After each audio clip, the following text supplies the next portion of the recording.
Okay, ito. Maraming mga tao dito sa Tacloban. Pilot, magkuha ng national ID. Magkuha ng national ID sana. Hindi makaya to. Makaya.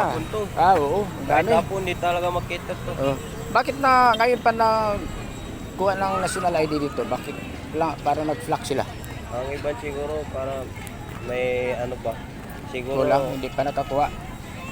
yung iba hindi pa. Kasi nung una kasi yung ipa-claim nila hindi authentic. Tapos subok authentic na. Authentic na. Diretso na. Diretso. Saka yung iba kumpiyansa lang mag ano ba? Yeah.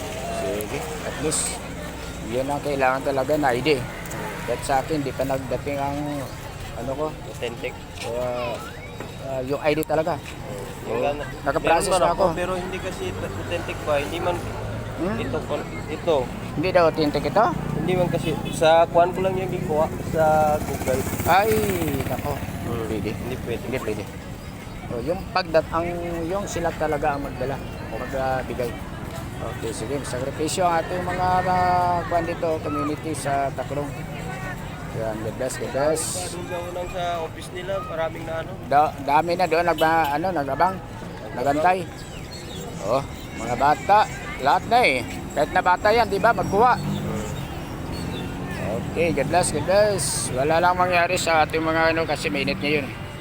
Okay, dito tayo sa City of Tacloban. God bless.